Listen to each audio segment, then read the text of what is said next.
Vous écoutez Réseau Santé, votre podcast des médecines complémentaires. Voici votre animatrice, Marie-Lise Pelletier. Bienvenue, chers auditeurs, à Réseau Santé. Aujourd'hui, en entrevue, j'aurai le privilège de m'entretenir avec Jean-Charles Concasse, naturopathe agréé, encore une fois. Je vous le dis, on a du fun, puis on n'arrête pas de parler du microbiome. Sans plus tarder, Jean-Charles, merci d'être avec nous aujourd'hui. Merci Marie-Lise de me recevoir pour une troisième fois. C'est toujours un grand plaisir. Mais non, mais moi, j'aime ça. Là. Moi, j'apprends, puis j'espère que vous, auditeurs, vous apprenez aussi. Tu reviens cette semaine nous parler encore plus en détail du microbiome. Moi, j'aime ça au bout parce qu'on en apprend beaucoup.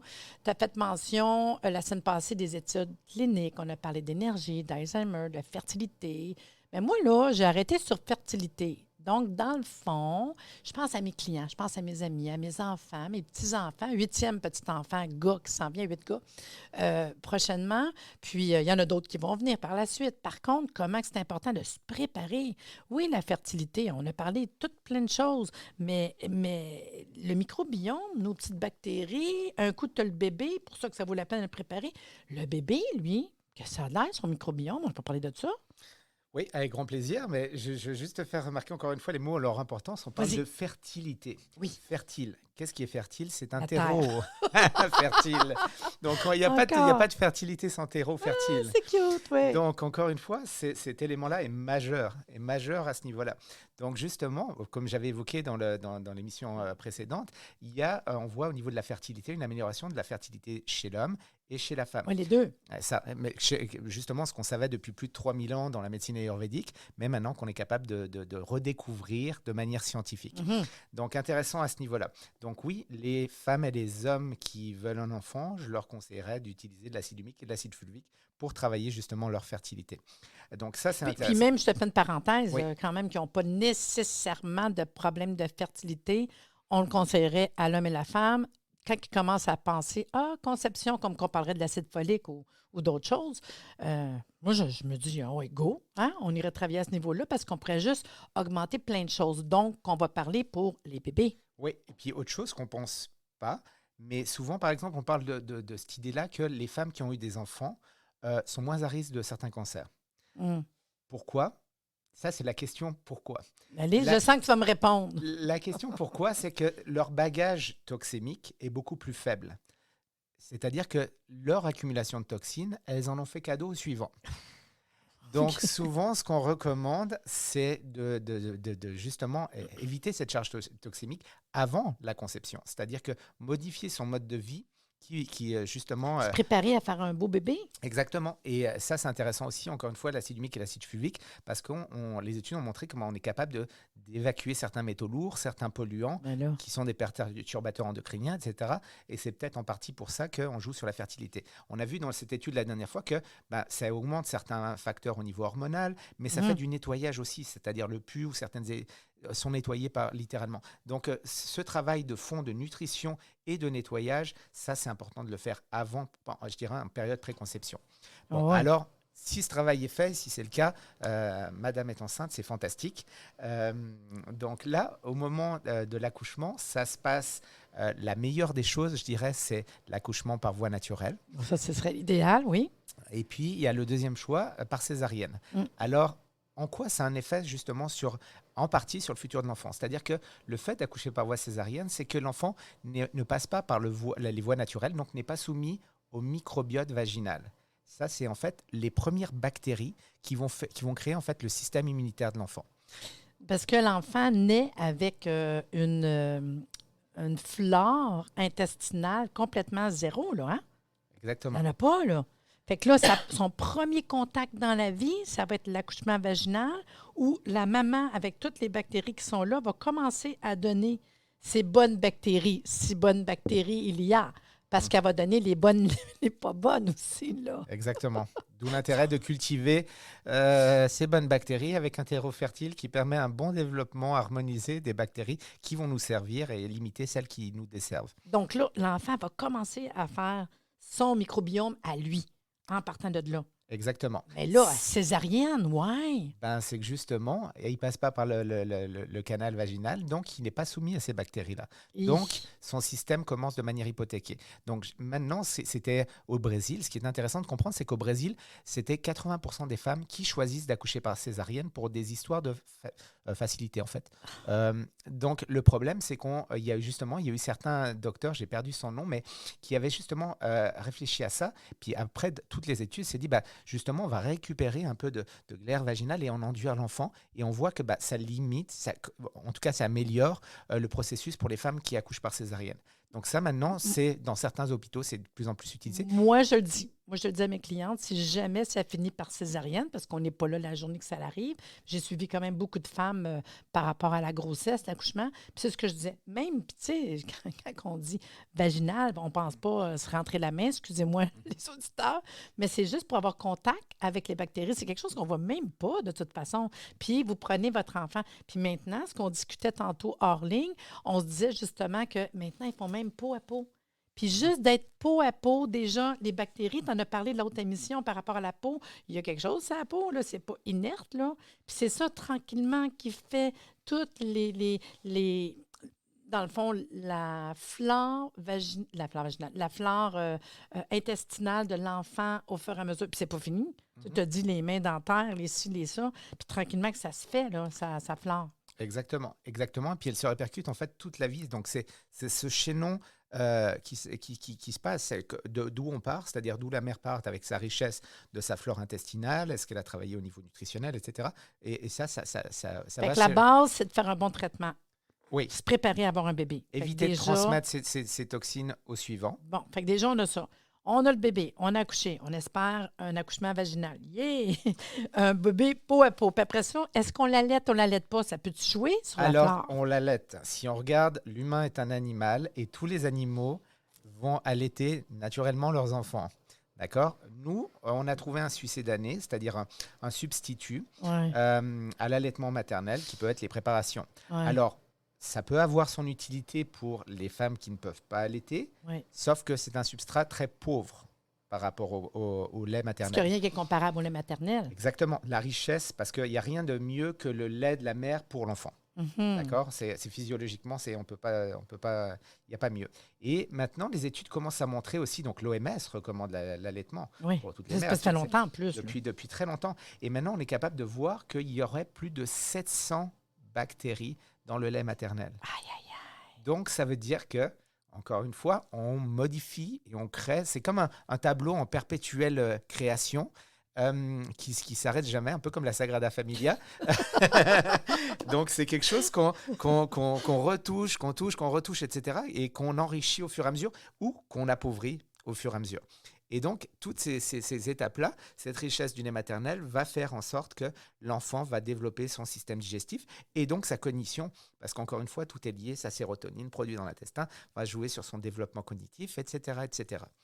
Mais tu sais, et puis on ne réalise pas toutes les étapes. Puis là, c'est la 3e émission que je fais avec toi, qu'on parle du microbiome, puis qu'on est vraiment ancré de ce côté-là. Mais après ça, j'y pense, quand tu dis je ne laverais pas l'enfant avec n'importe quoi, je ne mettrais pas n'importe quelle crème. Puis là, je fais juste parler de crème parce qu'on le sait, là, qu'au niveau de sa peau, il y a quelque chose qui est là qu'il ne faut pas non plus, puis que ça peut l'intoxiquer en dedans. Puis après ça, tranquillement, mais qu'il commence à manger, on ne veut pas donner n'importe quoi. Oui. Tu sais, c'est tout ça, là, parce que sa flore est en train de se faire, puis on pense à peu près, je crois que c'est 4 ans peut-être que la flore intestinale est terminée, parce qu'à un moment donné, il y a un end. À un moment donné, c'est sa flore qui va faire pour tout le reste de sa vie. D'où l'importance de... Oui, donc tu parlais du contact peau à peau, ça aussi c'est majeur. C'est fou. C'est-à-dire le contact d'une peau avec une autre, il y a une transmission de bactéries aussi, puisqu'on a un microbiote au niveau de la peau. Donc ça aussi, ça participe. Et le fait justement que ce liquide va se retrouver chez l'enfant, avant, on avait tendance à dire « Non, il faut laver l'enfant, il faut enlever tout ça. » Maintenant, on dit « Non, laissez-le, prenez-le en contact peau à peau et laissez le liquide vaginal qu'il y a eu au niveau de l'enfant qui va créer sa première barrière et qui va littéralement créer un terreau fertile pour le développement bactérien du futur enfant. Et qui va en fait non pas hypothéquer, mais qui va améliorer, qui va littéralement créer son futur, quoi. Puis là, j'essaie de ne pas rire, mais dans ma tête, c'est comme, OK, les auditeurs qui nous écoutez, comment a été votre accouchement quand vous êtes arrivé au monde? Est-ce que vous avez été allaité, pas allaité? Non, mais vous devez réfléchir, là. Quel était l'état de votre notre microbiome, puis qu'aujourd'hui, qu'on se rend compte tous les problèmes intestinaux, la maladie de Crohn, que les ulcéreuses, les diarrhées, la constipation, puis tout ce qu'on a parlé, l'infertilité, etc., c'est une réalité.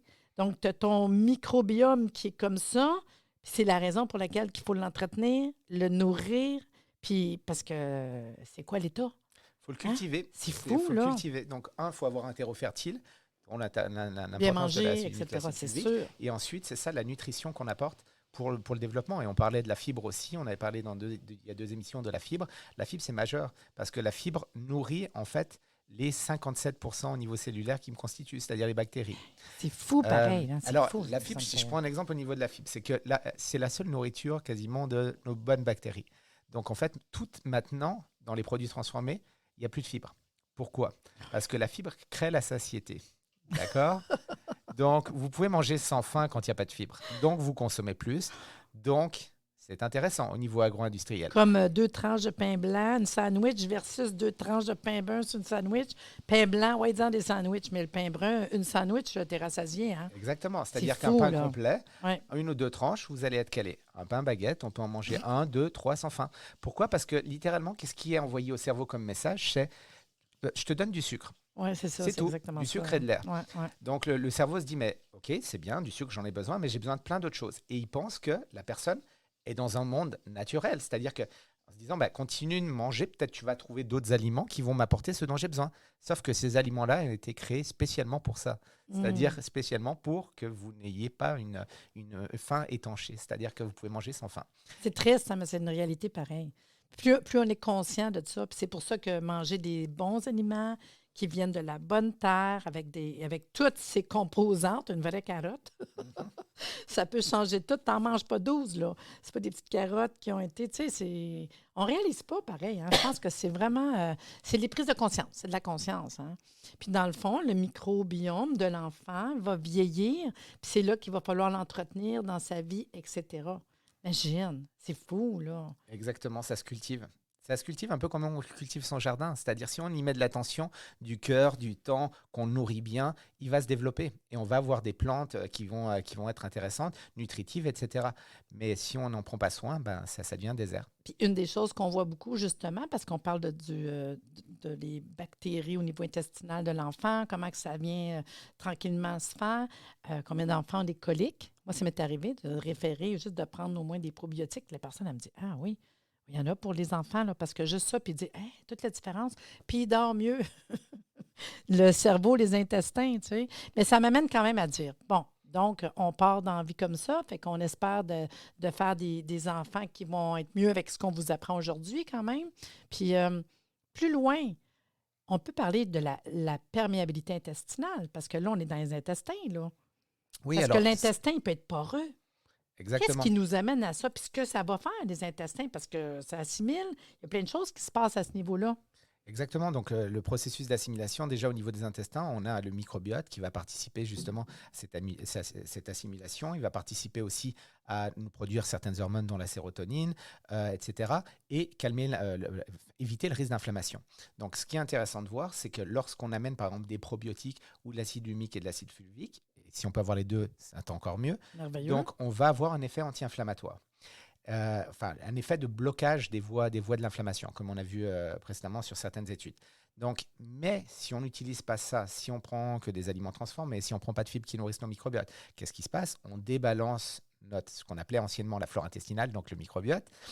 Donc, nos bonnes bactéries baissent, meurent. Et qu'est-ce qui se passe? Les bactéries qui se nourrissent de sucre et qui fermentent et qui produisent du dioxyde de carbone, quand les gens me disent « je suis ballonné », etc., ça peut venir de différentes choses. Ça peut venir que, justement, on a tendance à manger trop d'aliments sucrés et qui sont carencés en fibres. Donc, qu'est-ce qui se passe? On crée de l'inflammation intestinale. L'inflammation intestinale va littéralement ouvrir les jonctions serrées de l'intestin où se passe littéralement l'absorption des vitamines, minéraux, nutriments. Et je vais être un peu plus précis, il y a la zonuline qui est une protéine qui est un des marqueurs justement des jonctions serrées de cet intestin-là. Et lorsque la zonuline augmente, ça veut dire que les jonctions serrées sont ouvertes, donc des choses peuvent passer alors qu'elles ne devraient pas passer. Parce que dans la vraie vie, dans les intestins, on serait supposé assimiler les bonnes choses, les faire passer cette barrière-là, parce que ça laisserait passer les bonnes choses, les minéraux, pas mal de choses qui vont passer. On n'est pas supposé passer des affaires pas correctes. Mais quand c'est comme ça, Alors, si je veux donner une image, je prends un exemple par exemple sur une protéine. Une protéine, c'est quoi? C'est un cocktail d'acides aminés. C'est un peu comme si je prends cette image-là, alors c'est un collier de perles. La protéine est un collier de perles et chaque perle est un acide aminé. Ouais, c'est cute. Donc, ça. Normalement, dans notre intestin, qu'est-ce qui se passe? On défait ce collier de perles. Oui. D'accord? Que ce soit du collagène ou etc. Les gens pensent que le collagène, on l'utilise tel quel. Non. Si vous prenez du collagène marin ou bovin, si c'est une protéine, le corps va le décomposer en acides aminés et après peut en refaire du collagène pour vous ou en faire autre chose. D'accord? Tout dépend quel ratio vous donnez, etc. Donc, bref, on se retrouve avec ces perles-là. Et ces perles-là, normalement, passent après au niveau des jonctions serrées de l'intestin, dans le sang, sont transportées, etc. Ça, jusque-là, il n'y a pas de problème. Maintenant, si cette jonction serrée s'ouvre et qu'il y a de l'inflammation qui se passe, c'est le collier qui peut passer au complet. Donc, si le collier passe au complet, qu'est-ce qui se passe? Le système immunitaire qui se retrouve au niveau du sang va dire « Oh, c'est pas normal. Il y a une invasion là, on attaque ». Donc, on réagit sur quelque chose qui est problématique, alors que c'est dû vraiment à cette douane, entre guillemets, cette douane où il n'y a plus de douanier au niveau de la Parce que dans paroi la vraie vie, ça ne intestinale. serait pas supposé passer. Exactement, mais c'est dû à un débalancement de ce microbiote-là. Et ce qui est intéressant de voir, c'est que cette perméabilité-là, c'est la zonuline, comme je disais, qui contrôle ça, et donc qui est due à de l'inflammation, cette zonuline monte et les jonctions serrées s'ouvrent. Et ce qu'on voit, c'est que par exemple, les enfants en troubles déficit d'attention ont souvent une perméabilité intestinale. Et surtout, ce qui est intéressant, c'est de voir que cette paroi au niveau de l'intestin, il y a aussi une paroi, mais au niveau cérébral. On parlait souvent de l'intestin-cerveau. Ouais. Cette paroi au niveau cerveau, ça s'appelle la barrière hémato-encéphalique, qui contrôle ce qui rentre et ce qui sort du cerveau. Et ce qui est assez intéressant, c'est que la zonuline participe de ça. C'est-à-dire que c'est cette zonuline qui contrôle aussi la perméabilité au niveau cérébral. Imagine. Donc, ce qu'on voit, c'est que des enfants qui sont en trouble de déficit d'attention ont une perméabilité intestinale qui est corrélée à une perméabilité cérébrale. Ouais. Un peu comme les carences de gens dépressifs par manque de sérotonine, et la sérotonine se passe dans l'intestin.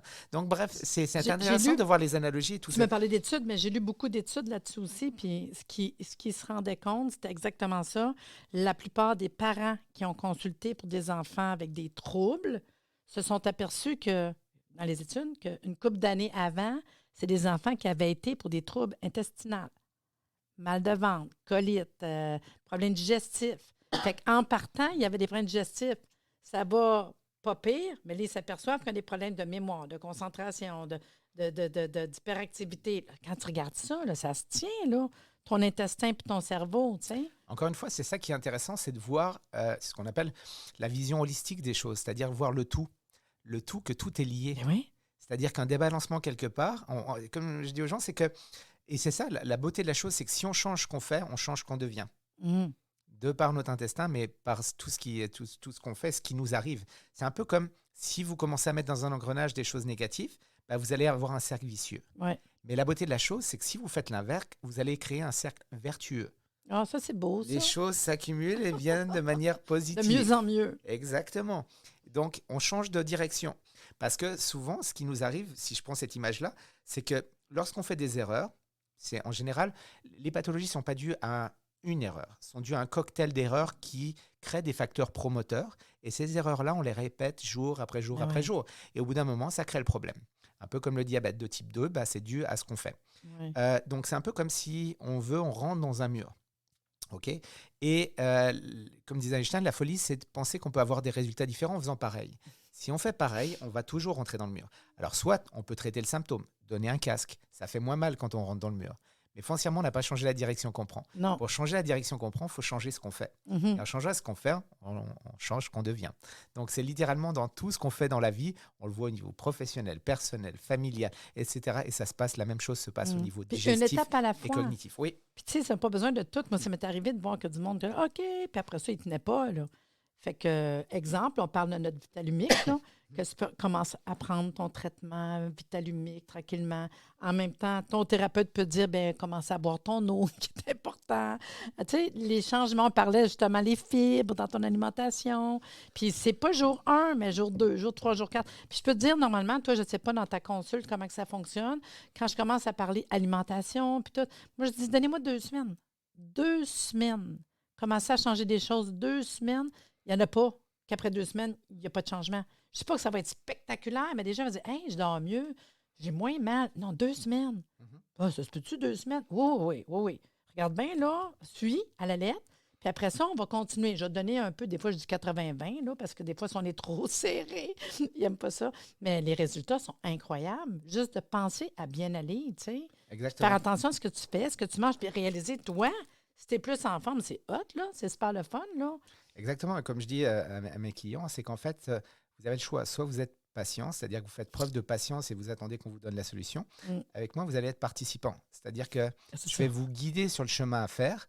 Je vais vous l'exposer, je vais vous le démontrer, qu'est-ce qu'il y a à faire, et comment, vous encourager, vous soutenir après chaque pas. Mais c'est vous qui allez le faire. Oui.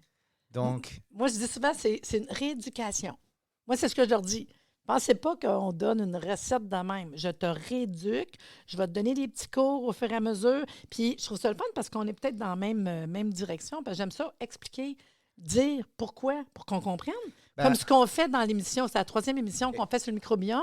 On commence à réaliser qu'est-ce qu'on peut faire, tout ce que ça touche, puis tranquillement, je suis sûre, autant vous autres que moi, tu dis, ah ouais, peut-être qu'il y a ça, ouais, OK, peut-être ça aussi, tu sais. La rééducation, c'est intéressant comme mot que tu cites ce mot-là, parce que rééducation, on parle souvent ça de changement, par exemple, suite à une blessure, ou etc.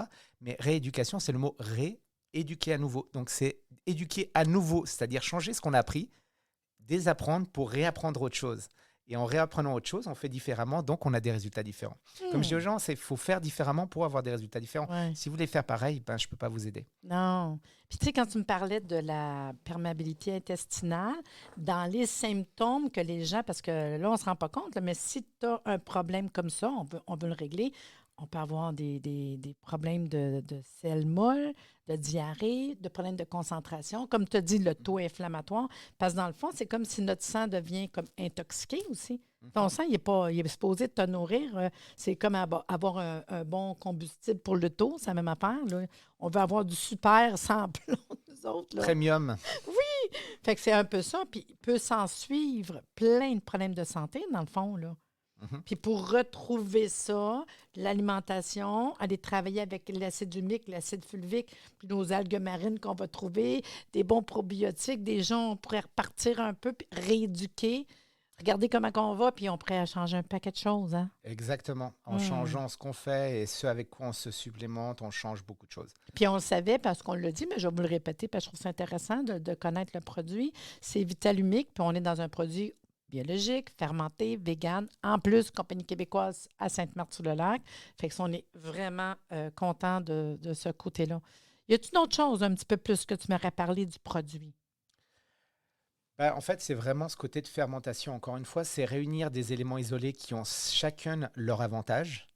Mais lorsqu'on les joint ensemble et qu'on les fait fermenter, c'est en fait, c'est un peu ce travail chimie versus alchimie, c'est-à-dire qu'on c'est un produit de fermentation comme on ferait aussi de la bière. Jase, là, on a fermenté. Puis les produits de fermentation pour notre santé, on le sait, hein? La lactofermentation, comment que... Exactement. Wow. Puis on est dans un produit de lactofermentation, quasiment fermentation, qu'on est venu travailler pour aller chercher de l'acide humique, l'acide fulvique. On a discuté de l'algue marine, qui est un supplément, un aliment très complet qui vient nous nourrir. Puis vu que c'est fermenté, bien c'est sûr, au niveau microbiome, c'est parfait. Oui, c'est passionnant. C'est-à-dire qu'en fait, pour avoir je dirais vraiment un intestin en santé et puis un microbiome en santé, il faut apporter le terrain, parce que va apporter l'acide humique et l'acide fulvique. 2, il faut apporter les bonnes bactéries, des probiotiques. Donc, probiote, ça veut dire pro-vie. Donc, des bonnes bactéries qui vont peupler ce terrain-là. Et 3, il faut les faire se développer. Donc, apporter de la fibre, apporter de la nutrition, etc. Des prébiotiques.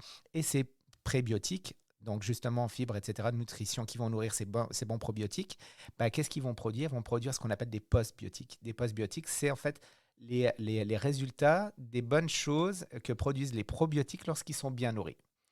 Donc, et ces probiotiques, par exemple, je vais prendre l'exemple de l'intestin. Toutes les maladies inflammatoires de l'intestin sont dues justement à une carence soit du microbiome, c'est-à-dire qu'il n'y a pas suffisamment de bonnes bactéries, ou on n'a pas nourri suffisamment avec la fibre les bonnes bactéries. Du coup, ça va créer de l'inflammation. Comment se passe le processus? C'est que littéralement, quand on donne de la fibre qui arrive au niveau du côlon, parce que l'humain ne va pas l'utiliser, mais les bactéries vont l'utiliser, ces bactéries, donc ces probiotiques, bien nourris par des prébiotiques que sont les fibres, vont envoyer un signal aux cellules pariétales du côlon, donc la paroi du côlon, en disant « Hey, il faut que tu produises de la mucine ». Donc, la mucine, c'est quoi? C'est cette petite gelée qui protège la paroi du côlon et la barrière. Un peu comme une relation de bon voisinage. C'est-à-dire qu'on aime beaucoup son voisin, mais il est chez lui, on est chez nous. Et puis, c'est la fence, c'est-à-dire vraiment le petit mur mitoyen qui fait que chacun est correct quand il est chez soi. Si on nourrit pas ces bonnes bactéries, elles n'envoient pas ce signal, la mucine n'est pas produite. Et là, il n'y a plus de fence entre vous et votre voisin. Donc, votre voisin vient jouer dans votre cour, sur votre balançoire avec ses enfants. Là, vous vous dites, oh, c'est quoi qui se passe là? C'est littéralement ça qui se passe. C'est une belle image. Non, mais je le voyais. Là. Je regardais tout ça en dedans. Là. J'imaginais ça. Là. C'est une belle image que tu nous dis là. Donc, c'est vraiment ce côté, c'est ça, c'est chacun chez soi, et puis tout est bien. Mais c'est ça, c'est un peu comme ce qu'on parlait de système immunitaire. Quelqu'un qui n'a plus de système immunitaire, dans ce cas-là, même des bonnes bactéries ne peuvent pas l'aider parce que ça peut se retourner contre l'autre. Ça prend tout. Puis, j'ai peut-être une dernière question pour toi. Quand on prend Vitalumic, au début, est-ce qu'on peut avoir certains changements? Puis dire, ah oui, il y a ça. Parce que j'imagine que mon microbiome n'a jamais eu tout ça en même temps. Là, il se passe quoi? Alors, les selles doivent changer un peu? Alors, pour certaines personnes, il peut y avoir une décoloration des selles qui va jouer comme noir, par exemple. Ce n'est pas que vous perdez du sang, c'est un peu comme le charbon activé, ça peut donner une couleur noire aux selles, ce qui est totalement normal. Il n'y a aucun souci là-dessus. Les autres effets secondaires qui peuvent se passer, c'est une amélioration de l'énergie, une amélioration de votre cognition, une amélioration de votre oxygénation au niveau cérébral, au niveau musculaire. Bref, tous des effets secondaires qu'on veut avoir. C'est super bon. C'est vraiment intéressant. Vraiment, là, Jean-Charles, j'aime vraiment ça. Fait que j'étais super contente d'en apprendre un peu plus sur le microbiome, qu'on a parlé aussi des enfants. Puis, je te remercie d'être venu nous parler encore avec des informations. Puis même quand tu nous parles de latin, tout, moi, je trouve que c'est super le fun, l'énergie que tu as. Puis j'espère que je vais te revoir aussi. Là. J'espère que vous avez apprécié, là, vous autres aussi, là, les auditeurs. Là. Fait que, à bientôt. Merci beaucoup, Marie-Lise.